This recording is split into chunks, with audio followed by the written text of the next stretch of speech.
um, right across the room.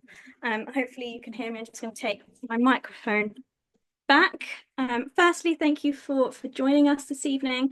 And like John said, we're going to be speaking about mental well-being, the importance of enrichment, and we're really focusing on the enrichment element of mental well-being for this evening. So first, I thought I would give you a little bit of an introduction of me. Who am I? How do you know that I'm actually qualified and experienced enough to actually be talking to you about enrichment in the first place? So I'm Katie. I am an undergraduate lecturer in Animal Behaviour and Welfare. I also work across wildlife and conservation and zoo management at Merrist Wood University Centre. So I've been doing that for about 2 years now. I really love education. And I love doing things like this as well. Previous to that, for a few years, I was a zoo and education manager in Surrey. I did that for around 3 years. So I apologise if some of my examples are maybe a bit zoo-based or a bit more exotic than maybe you were expecting. But with enrichment, the great thing about it is that it can be transferred across multiple species when it's done in the right way. So I have some exotic species kind of examples to give as we go throughout, but I'm going to do my best to try and do a bit of a balance between the two. Before that, I was an animal keeper for 8 years in a zoo. And then prior to that, I've also worked in children's farms. It was my brother that got me into animals. I started working with him when I was 16, desperate for a part-time job. And he said, come on, give it a go. I did a day and I fell in love with it. And 13 years later, I'm still here. But like I said, education is kind of the thing that I'm really passionate about. So I recently graduated from my postgrad certificate in conservation and sustainability education, and that was really interesting. But I do also have a BSc in animal behaviour and welfare and an FdSc in animal management and conservation. So I've got kind of a bit of an element of both animals and education. So hopefully that makes me the right person to be sitting here in front of you this evening. And my biggest interests really are animal welfare, training and enrichment, which is helpful for this evening, and conservation education. And I've just included some pictures on the right of some of the animals that I've worked with. And Boris, my dog, had to make like a key feature in this slide. So what are we doing this evening? So this evening, we're going to have a little bit of a talk about the use of enrichment. We're going to look at its benefits to not only animals, but also to us as caregivers at the same time. We're going to consider enrichment and the benefits for some of our old. We're going to know how to design beneficial enrichment. It's really important that we do some really careful planning when we have enrichment, that we don't just throw something into an enclosure and hope for the best. Planning is crucial. And just kind of going forward, I am going to refer to our animal exhibits as enclosures. I will, even if you have a pet rabbit at home in your garden or in your house, it's an exhibit, it's an enclosure. So if you hear me say enclosure, that's what I mean. And then we're also going to talk about, lastly, how do we really know it's working? For enrichment to be beneficial, we have to know what part of it has worked and what part of it maybe needs improvement. And I have to do a slight disclaimer. Enrichment is usually something I teach across 15 hours. So when Gianluca said I had 45 minutes, I did somewhat panic that I'm not going to get everything in. So this is really a real overview, and there's a lot more to it, but I'm going to give you the baseline that I can, and as much information as I can in the next 45 minutes. And I'm going to do my best to get as much in. So I think for us, before we can start talking about enrichment properly, I think it's important that all 30 of us kind of have a baseline understanding of what the term enrichment means and a cohesive understanding of the definition.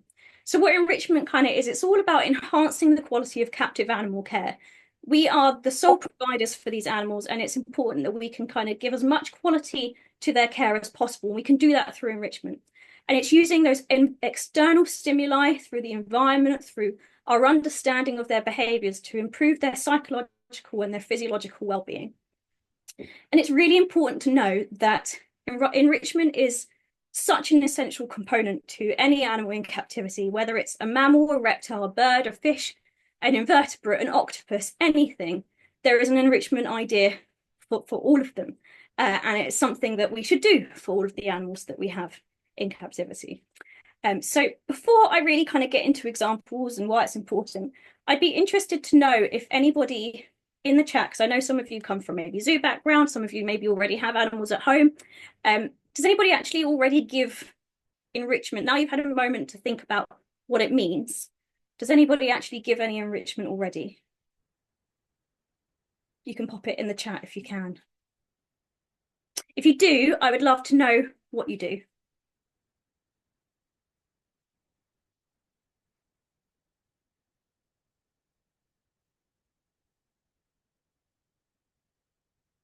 Daily for the rabbits. That's what I like to hear.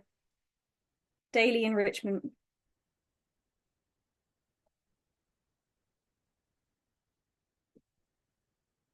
If you don't, that's fine. Hopefully by the end of the next kind of 45 minutes, you'll have a bit more of an idea of maybe what you can do. We get lots of tunnels, lots of hiding places, so that lots of toys and puzzles and things. Great, some good examples. Before I give you some examples, we're going to have a little look at why it's important in the first place. So enrichment can be beneficial to not just the animal, but also to the owners as well. And we're going to have a little look at what those are. So first, we're going to focus on the animal, the main thing we care about. So under legislation called the Animal Welfare Act 2006, we have a responsibility and a duty of care to provide good welfare for animals. The Animal Welfare Act sets a baseline. So we actually start off by we have a legal requirement to provide this quality of care.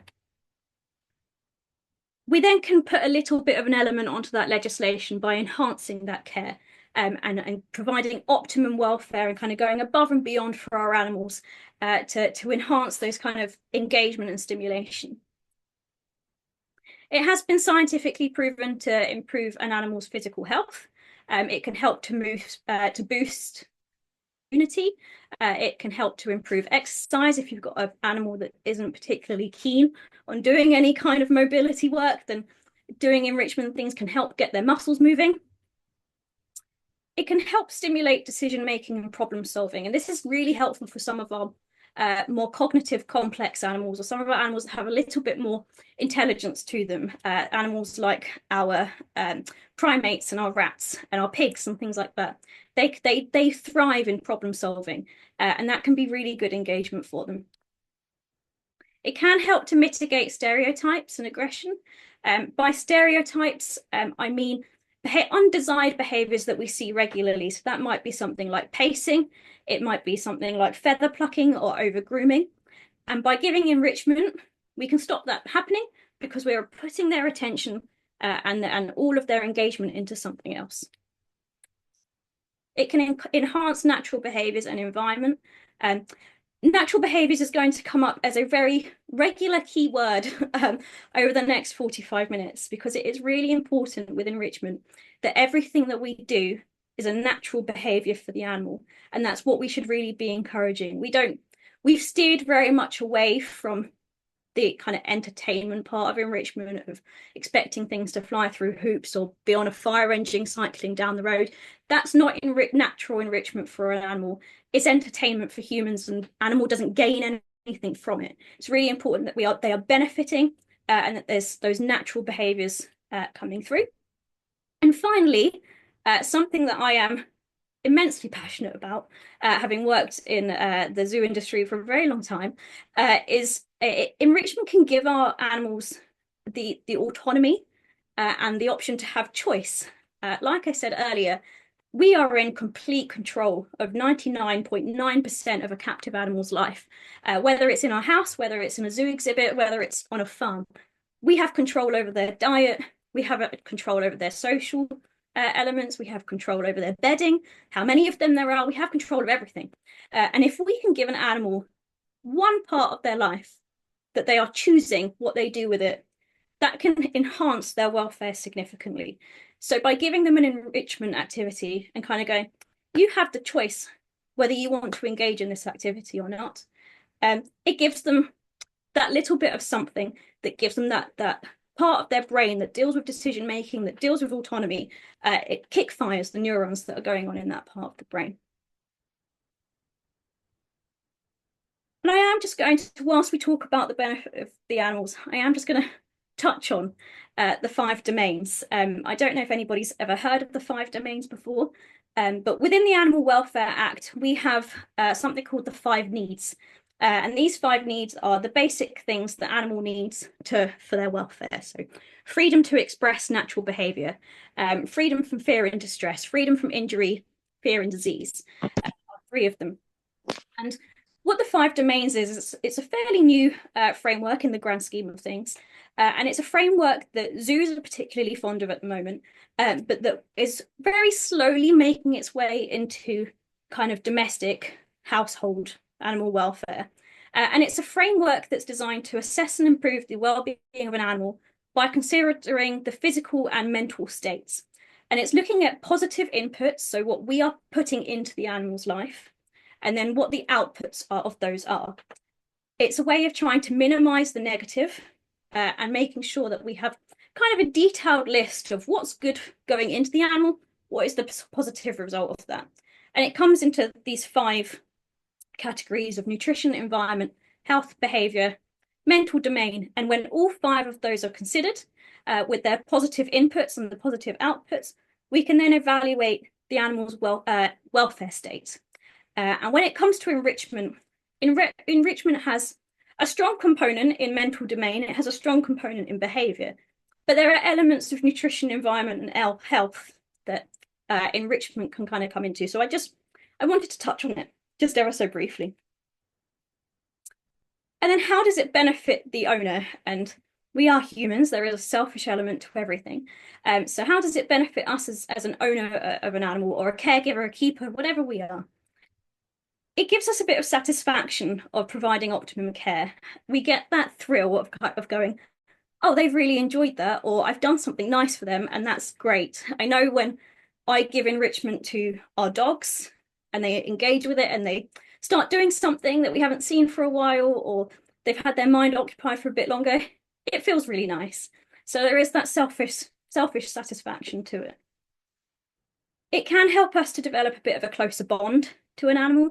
If we spend a bit more time with them, we're spending time making the enrichment, then giving it to them, that we can form a bit of a closer bond.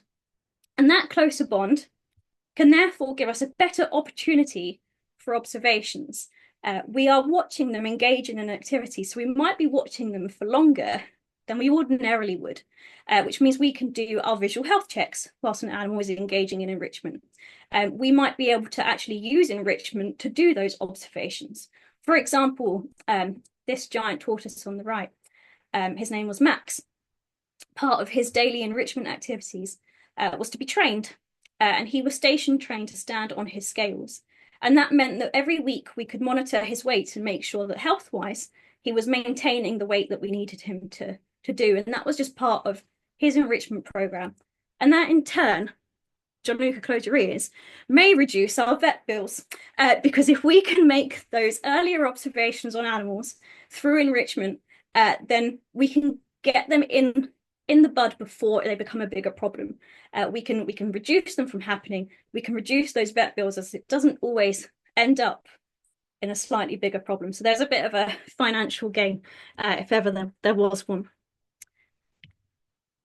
So if we get into enrichment, it's important. I think we could probably all agree now, enrichment is important. It's essential to an animal's life. But for it to be beneficial and for it to be successful, it needs to be quite a few things. It needs to be novel. It needs to be something new. If it is the same thing over and over again, it will lose its effectiveness and it will no longer be interesting. And remember, that whole point of enrichment is to stimulate them. So it needs to be something new and novel. It needs to be species specific. This is really important.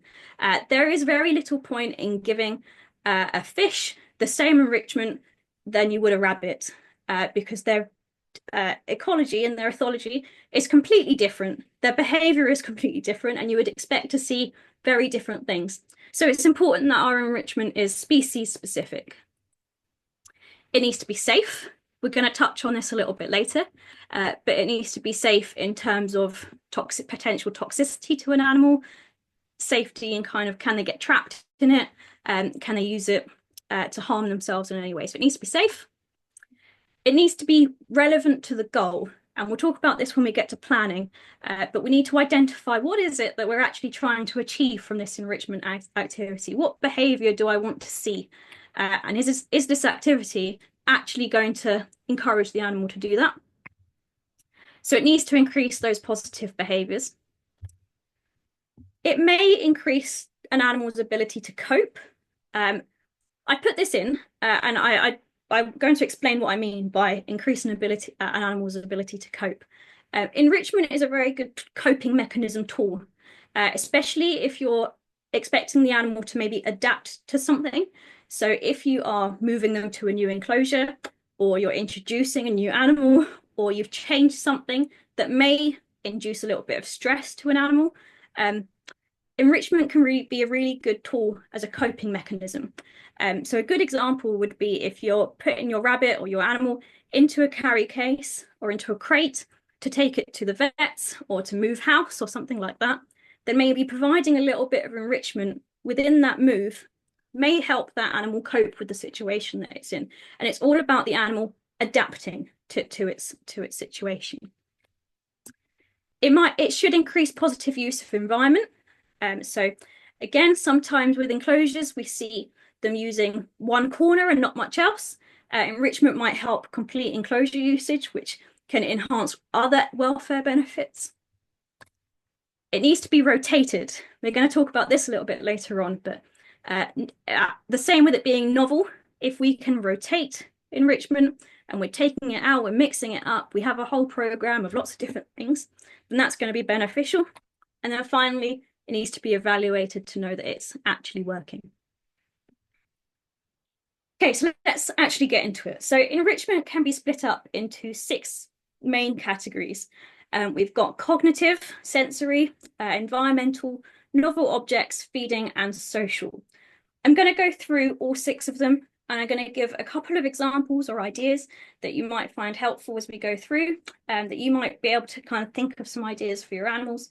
And like I said, some of them may be zoo-based, but we can move them into kind of our house animals at the same time in our companions.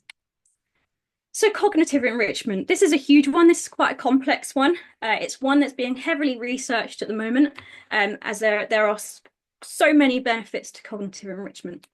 And what I mean by that is it's an activity or a modification that can enhance and stimulate cognitive functions. So this is all about brain use. And this might be through encouraging problem solving and decision making. It might be through encouraging kind of just exploration and engagement. Or it might be maintaining cognitive stimulation and brain use.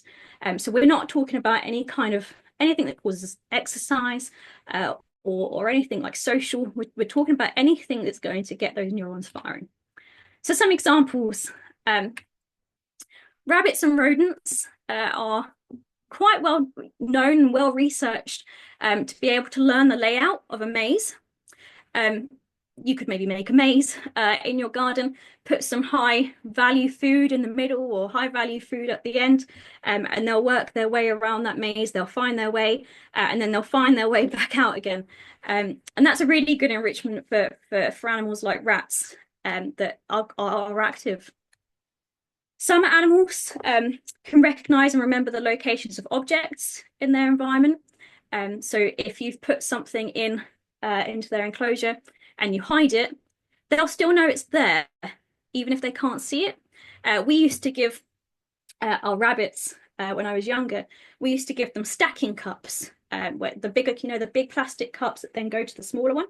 And we had a rabbit that particularly liked to stack them all together and then put them in her bowl. And if we took them out of her bowl and put them somewhere else, she knew that they were there, but she'd go and she'd collect them back up again and she'd move them back into her bowl because that's where she could see them and that's where she liked them. But that was good enrichment for her. So maybe you could hide them, or you could do something like this rabbit in the top right, where you're hiding something into a puzzle feeder and moving them around.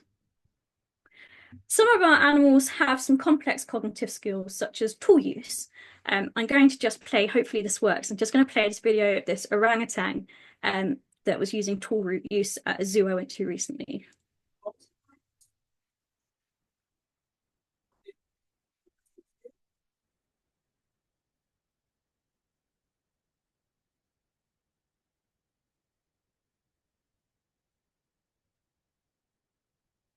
So primates and apes are known for using tools to find food and to source them. And so she'd used a stick to try and get the food out of a hole.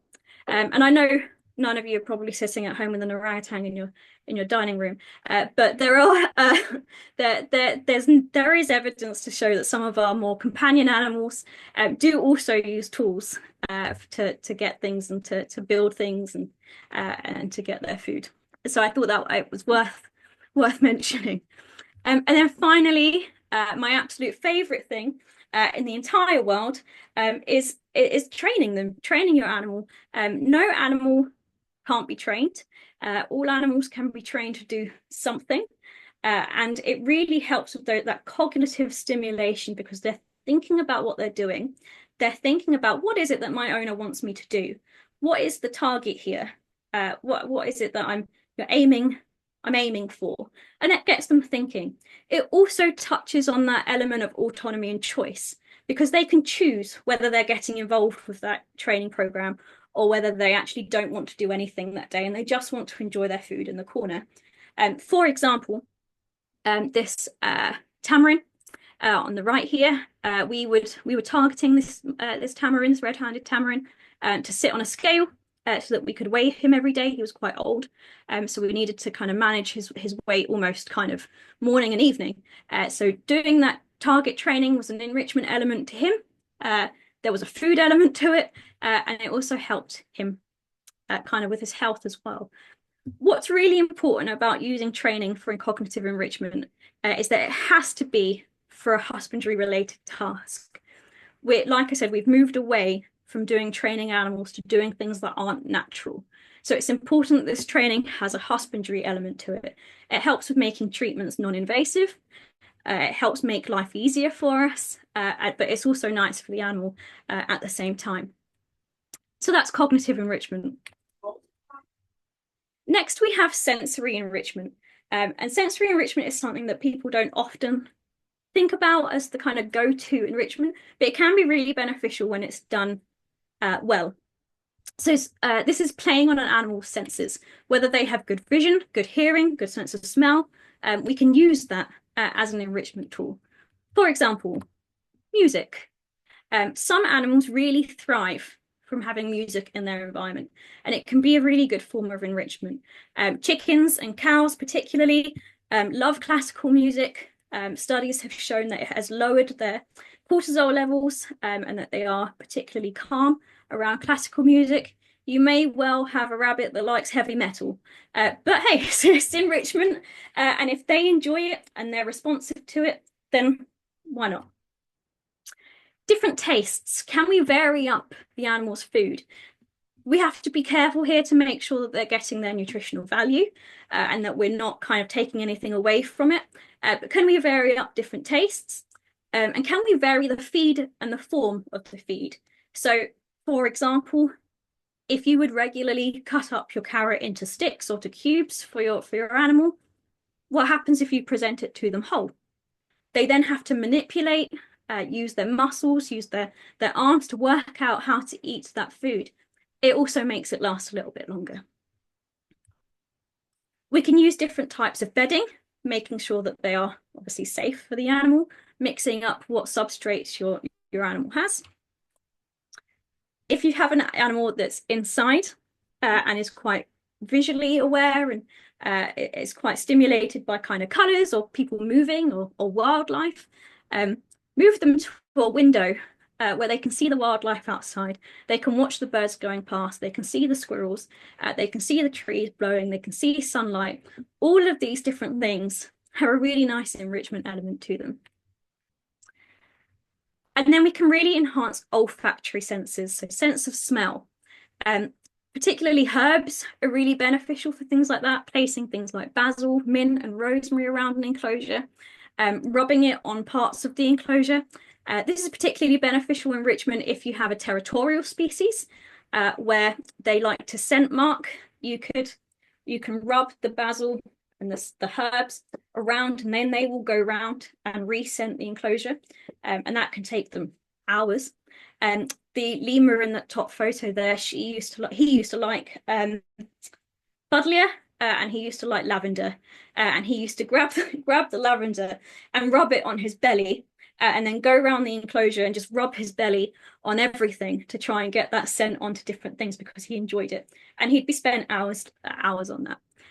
And it is quite a well-known knowledge that lions do enjoy a bit of Chanel No. 5 around their enclosure, and then they do that scent marking. But like I said, I know that's an exotic example. You could do this for kind of smaller companions like rabbits and guinea pigs. You could use those herbs and put them around the exhibit, and they'd probably get just as much benefit as a lion would from Chanel No. 5. So that's sensory enrichment. Next, we have environmental, which is kind of the one that people, the second one that people generally will go with first. And this is all about what we are doing with an animal's space. What are we doing with that enclosure that's in front of them? How are we encouraging them to use their whole 10-meter squared enclosure? How do we want them to get the maximum out of the space that they have? And that might be through changing the layout, changing the furniture. What I mean by furniture isn't the sofa in your rabbit enclosure. It's things like the climbing frame that's in there, moving it around, changing it, getting rid of it and putting a new one in, mixing that up, putting things in different parts of the enclosure, putting hiding spots and several different hiding spots. Again, that adds that element of choice and autonomy to the animal. What I would note here is that it's important that your animal has one safe space that doesn't change. So yes, give them multiple hiding spots and change that around, but always give them one that doesn't change. They need that security. And then it might also be changing the heights of perches in enclosure, changing the size of perching, changing how thick it is, how thin it is. That can be really beneficial, not just to muscle use of the animal, but it can make them think about how they need to manipulate and move their muscles. So environmental, it's all about what we're doing with the space that they have. And I've always been quite passionate about that. You could have a small enclosure for an animal, and as long as it's well enriched, that can still be a good space for them if it's well enriched in the right way. We then have novel objects. And what I mean by novel objects is something completely different to what's normal for them. And research has implied that all types of enrichment can be beneficial, even if it's not naturalistic, because these novel objects can still stimulate some natural behaviours when it's done right.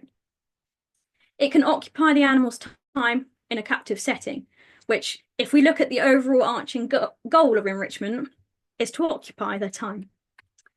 And it's that providing something new, providing something different, probably something that could be considered completely far off from their normal for the animal, while still encouraging those natural behaviours. So that might be using toilet roll tubes to put a rabbit's browns in. It might be using a Kong and just putting it in the enclosure and seeing what the animal does with it. We did that bottom right with a football with the meerkats. We put a football in and we just thought, we'll just watch, see what happens, see what they do. They instantly started doing behaviours like standing out on guard, a bit cautious because they didn't know what it was.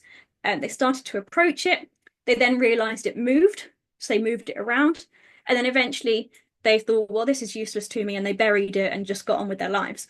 But that was enrichment for them. And you can do the same thing with some of our smaller companion animals at the same time. So that's novel objects. We do have to be careful with novel objects, that safety element of making sure that, is my animal going to bite it? And if they ingest it, is it going to be dangerous? A lot of plastic items are probably what I'm trying to suggest avoiding here. And then feeding. Feeding enrichment is obviously food-orientated enrichment, and this is the most widely used form of enrichment because it's the most likely form of enrichment that's going to get the most motivation from it. Most animals are very food-orientated. It's a high value to them. Anything that equals food equals positive. So it has the highest rate of them wanting to participate, and therefore it's the one we tend to reach for the most. And it can be simple, but it can be more complex. And it's going to depend on the individual that we've got in front of us. So some examples, things like altering the frequency or the timing of feeding. I say this with care. Be conscious and cautious that if you have an animal whose feeding ethology is that they need access to food all day, then you probably wouldn't alter the frequency or the timing of food because they need to have access to it at all times. So animals like our rabbits, our rats, our livestock, not rats, guinea pigs, and livestock, they need access to food at all times. We wouldn't change the timing of food here. But some of our animals that might anticipate food coming, say you get home from work at 5 o'clock, you open the door and the animal's right there ready to go for dinner. We don't know how long they've been anticipating that feed for, and that can compromise welfare, that anticipatory effect. So we can alter the frequency, and then they're kind of thinking, oh, I wonder when food's coming, and that's enrichment for them. We can extend the time they spend feeding. If you've got an animal that eats their food particularly fast, then we can give them slow feeders, and that might make it last a bit longer, which means their brain is stimulated a little bit longer. We can do things like puzzle feeders. I've used this picture of the giraffe with this puzzle feeder up here just because I just thought it was great. But there you could do something on a much smaller scale and a much lower to the ground. For some of our smaller furries, we can do puzzle feeders where it makes it a bit difficult to feed. Like I said before, we can change the shape in which the food is presented. Can we leave the vegetables whole instead of cutting them into cubes? The picture on the bottom there is one of a ferret that I used to have. I would give him his eggs whole instead of breaking them up into a bowl, because then he had to work out how to crack it, and then he had to kind of move the egg around to get the yolk out, and it would take him ages to do it. Scatter feeding, so actually not feeding in a bowl at all or feeding in anything, just spreading it around the enclosure. This is particularly useful for animals that naturally forage. So this would be useful for some of our companion animals. This would be useful for kind of some of our scavengers, our birds that generally will go around and looking for scraps, chickens, and some of our birds of prey would enjoy just kind of looking around for food if they're not natural hunters. We might want to hide our feed in tubes or in boxes. Or we might want to think about, okay, how does this animal actually have their food presented in the wild? What do they have to do to acquire this food? An example that I have for you is this aardvark on the right. An aardvark in the wild would generally get their food through termite mounds, and they would use their tongue to stick through the tiny little holes that are in termite mounds to get as many termites as they can out. So if we think about it in captivity, putting their food into a bowl isn't normal. They need to use their tongue to manipulate and find food. So actually what we could do is we could put the food into their crickets and their mealworms and things into a bottle like this that has a tiny little tube at the front, and then we can hold it and we can move it around and they can stick their tongue in to try and catch it out. So we could think about how would they usually have their food in the wild. And then finally, a lot of our omnivores or our herbivores like to have natural browse in their life. We don't have to shred it up for them. We could just give it to them as an entire branch, and then they can pull off the bark, they can pull off the leaves, and it occupies their time for a long time. Please note, because some of you may be thinking, my animal is very susceptible to being overweight, or we really struggle with kind of sensitivities. He's allergic to this, and so feeding enrichment probably would avoid it. You don't have to. You can use their normal daily feed intake as their enrichment reward, so you don't necessarily have to add their diet. As long as you're making sure they're getting the right nutritional value to their food and the right nutrients, you can use that normal daily food for the enrichment. And if you've got an animal that eats their food really quickly and is on a diet, so it's only getting like very small amount of nuggets that seems very hardly worth their time, putting it in a slow feeder would be great, because it will make them think, they're eating a little bit more, but actually it's the same amount as on their diet, but with the added element of it taking a little bit longer. And then finally, we have social. I'm not going to talk about social enrichment too much because it's a very careful program when you do start looking at social enrichment. So I'm not going to touch on it too much. But what I mean by social is kind of introducing new compatible animals, whether that's the same species or whether that's the different species. And the reason why I'm not going to touch on it is because it can be quite dangerous if you do it wrong. So if you do think about social enrichment and you do start to think, actually, I think my animal might do better with a companion, make sure you do discuss it with your vet or an animal behaviourist first before considering introducing and mixing a species or putting in a new companion, because you want to make sure that you're looking at every other element. But social is a component of enrichment, so I just thought I'd mention it. Okay, so those are the 6 categories for enrichment. I'm not sure how long I've been talking for. Hopefully not. I've still got a bit, so hopefully not too long. What's really important when we're doing this enrichment is that we don't confuse frustration and stress for enrichment and stimulation. There's a very fine line between giving an animal something that's challenging for enrichment and it suddenly being turned into frustration and aggression and that or teasing an animal. And that can sometimes be quite difficult to interpret. So it's important that we know our animal behaviour, we know the animal that's in front of us quite well, and if we see any of those behaviours that we don't want, that we stop doing that behaviour, that enrichment, and we take it out.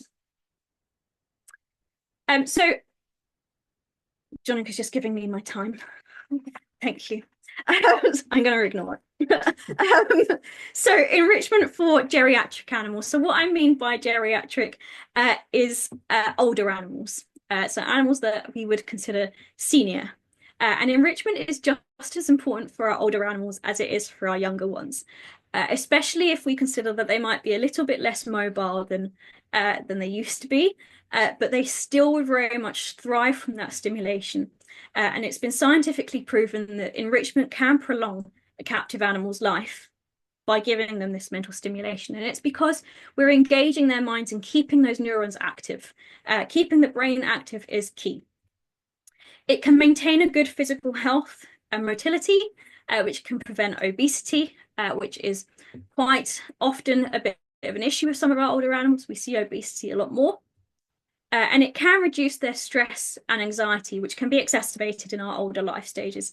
As our animals get older, sometimes that stress or anxiety levels can become a little bit more enhanced because they can't react quite how they used to. And therefore, that can make them a little bit nervous.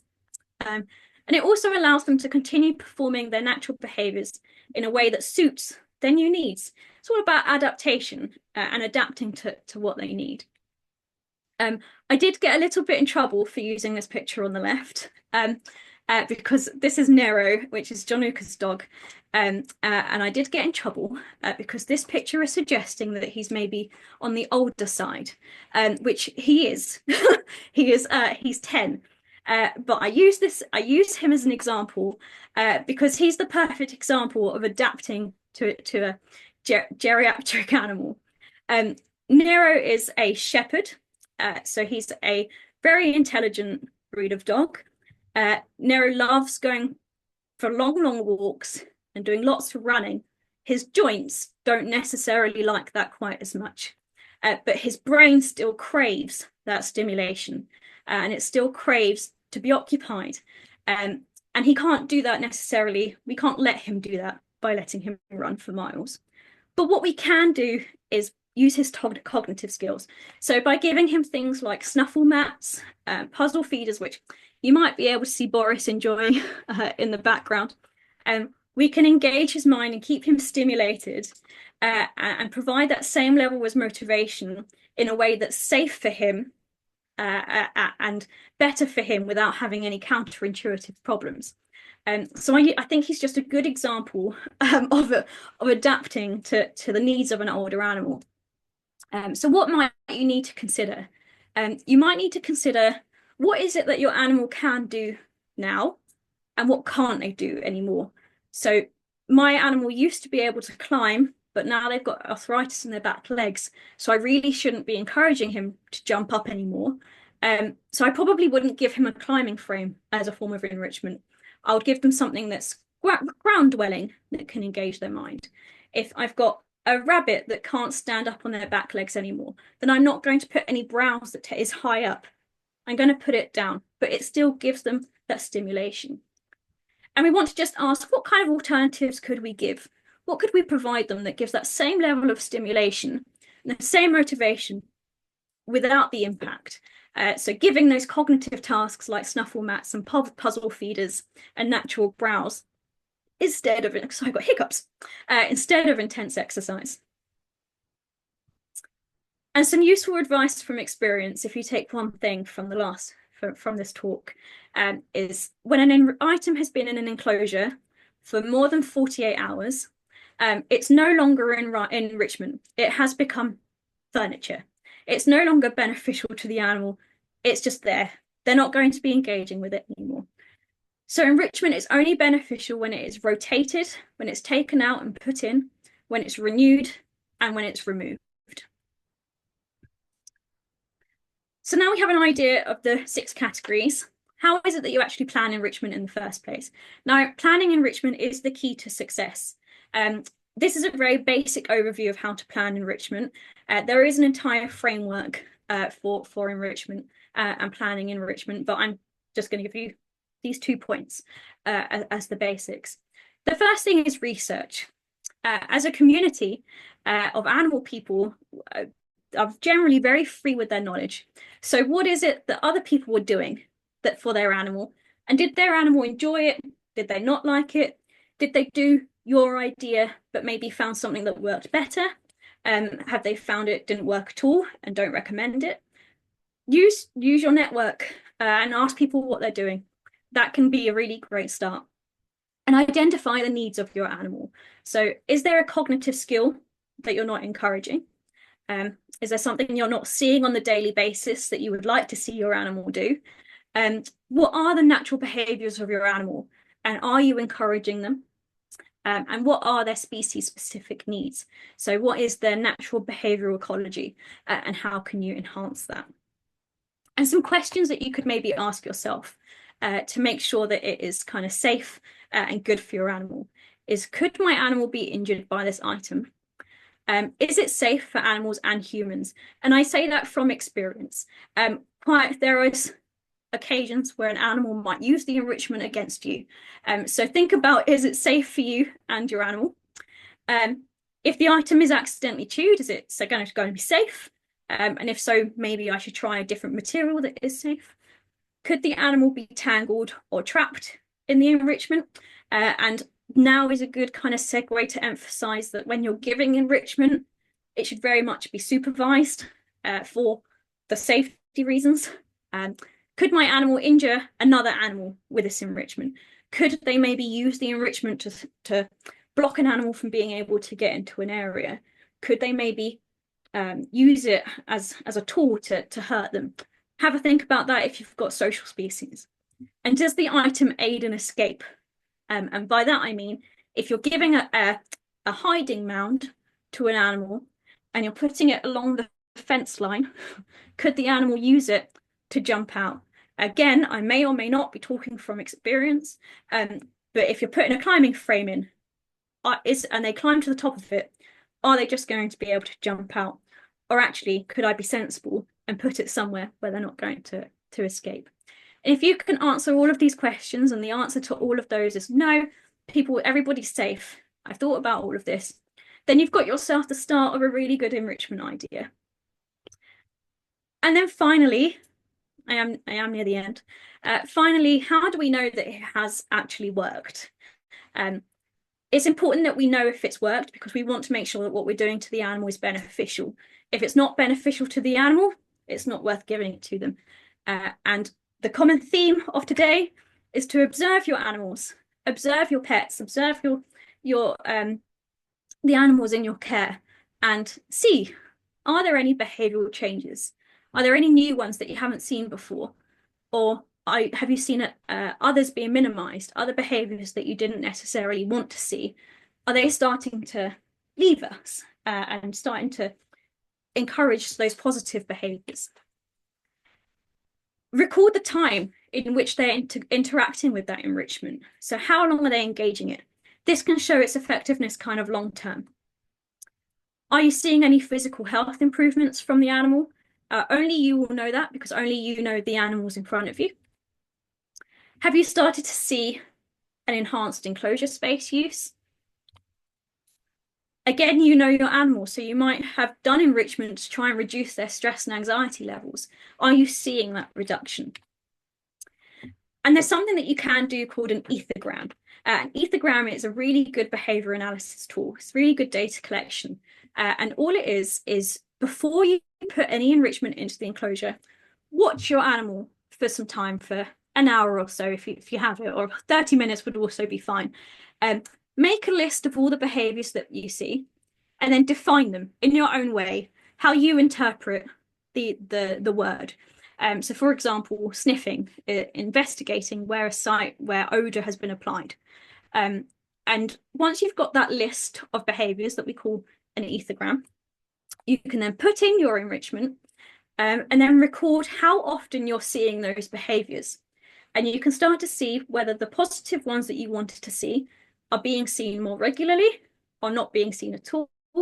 And therefore the enrichment might need adjusting so that you start to see the behaviors you want to see. And it's just a really good tool of seeing the benefit of what you're doing. If you see that the positive behavior is reducing over time, then perhaps we could question if it's starting to reduce in effectiveness. And if it's reducing in effectiveness, it might be time to take it out rotation, put something else in, and then reintroduce it in 6 months' time, or in a little while when they've had some time to occupy on something else. The dogs have a box of toys that they have access to play with now, and they've got a box that are in rotation. And every 3 months or so, I'll swap out the toys that they have. And you can do that for rabbits, you could do it for guinea pigs, you can do it for chinchillas, anything. You can change what's in there and replace it with something else if you're seeing that it's reducing in effectiveness. So my overall kind of take-home message for you is knowing the behavior of your animal is essential for creating beneficial enrichment. If you don't know the natural behaviors of your animal and you don't know the behaviors of your specific animal, then you can't create beneficial enrichment. It needs to be species and individual needs specific. There are things that I would do for Nero that I wouldn't do for Boris. There are things that I would do for one bird that I've worked with, or one lemur that I've worked with, that I wouldn't do for another lemur or bird that I've worked with. It needs to be planned and it needs to be evaluated. And it is an essential component to any captive animal's life, regardless of their environment, regardless of whether they are in a zoo, whether they are in a house, whether they are in a lab, whether they're in production. It needs to be a component of everyone's life. So those would be my key take-home messages, and also consider when it becomes furniture after 48 hours. If you found any, I am going to do a small plug here, but if you found any of that interesting, and you would, hopefully, I'm really hoping that you did, but if you found any of that interesting and you would like to know a little bit more, I am actually running a short course in enrichment and training. So if you thought, I really like the idea of training my animal, but I don't know where to start, or I've got an older animal that maybe isn't going to need to be trained in a certain way, then this course might be for you. If you like to know more about the framework of planning enrichment and the complexities that come with evaluating it, then feel free. Unfortunately, this one is not free, but if you would like to be involved, then I am running this animal enrichment and training for exotic pet owners and boarders. And remember that rabbits, guinea pigs, rats, these are all considered exotic pets now. So they are all welcome as part of this short course. They are on, they're being run on a Wednesday over 2 days, over 2 Wednesdays, over 2 weeks. So if you are interested, if you are a reptile person and you would be interested in kind of knowing more about reptile care, and looking at how we can enhance welfare for reptiles. I'm also running one on reptile care as a one-day short course as well. So they are online, they're not in person, they are online short course program. So it's my small little plug if you would like to kind of go into a little bit more of the fundamentals and a little bit more depth. But with that, I am done. So does anybody have any questions?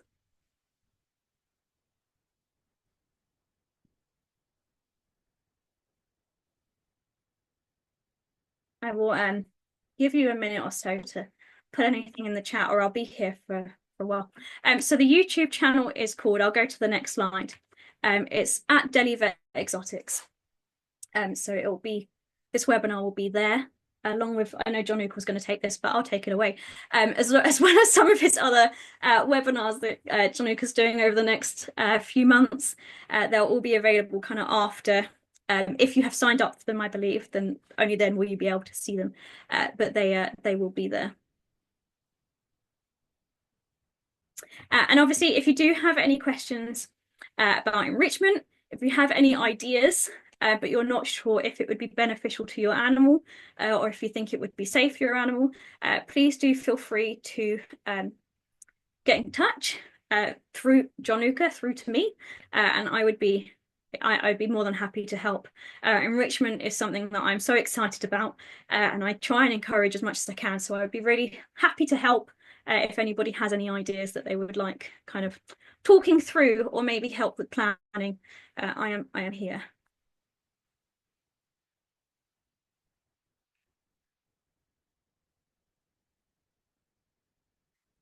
If there are no questions, then I just want to say thank you for coming. I do appreciate you kind of staying, and I don't think I was actually that over time, so I'm proud of myself for that. There is one question.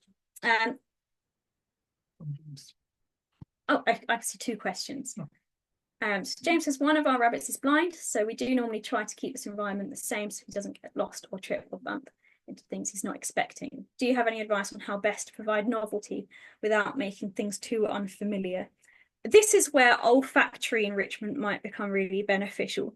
So Januka can tell me veterinary wise if I'm wrong, but if he's blind, he may still have very and he probably still does have a very enhanced sense of smell, because he's making use of the fact that he's not got his vision. Other things need to be enhanced. So that's where olfactory enrichment, like using herbs, using music, and things like that, would be really beneficial, and probably not stressful, because like you said, if he can't see and he's bumping into things, and you don't want to make things too unfamiliar, but olfactory enrichment would be really helpful there. Also feeding enrichment, so like the presentation of how you give his food, you don't want to change that too much because he's probably used to having his food in his bowl in a certain place. I'm saying he, but I'm not sure. But you could still put, if he's got a carrot, make it whole, or if you're giving him some cabbage, then don't chop it up and give it to him as a whole leaf. That would still, he can sense that it's there, he can smell it, he can feel it, but it will still interact him a little bit longer. Hopefully that's useful. Another question. And the other question was, what would you consider a safe burrowing material for indoor bunnies? So from experience, I don't find hay and straw particularly beneficial, only because of experience of where they are spending so much time. The hay can sometimes get stuck in their eye, puncture their eye, stab them, especially straw because it's a bit thicker. So using things that are softer, shredded paper I found really good in the past, kind of recycled paper that you like litter is also quite good, and you'd have to do quite dense. Also, I used to, for some of our rabbits, I used to scrunch up lots of newspaper, scrunch up the newspaper, and that was a really nice burrowing because it was, and also texture, the sounds of that texture and things were good for them. But it was a safe feed that didn't cause any risk of puncture. I think I dealt with quite a few guinea pigs that had eye injuries from hay in the past. You could also use soil deep soil is really good, and they can roll around in it, and they can burrow down into that, so that encourages a few more natural behaviours. There's a few things that you could use.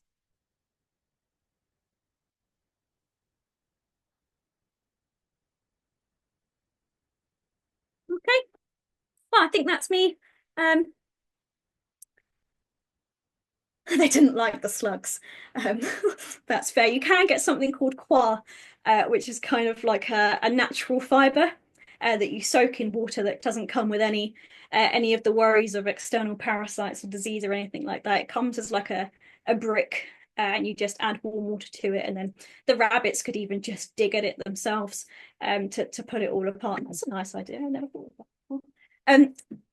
See, that this is the great thing about this is what I mean about planning enrichment. Just talking to everybody means that you start to spring all of these ideas together. Anyway, I'm going to stop because otherwise I'll be here for another 3 hours. So thank you very much, and I will hand you back to Gianluca. Thank you very much for the microphone.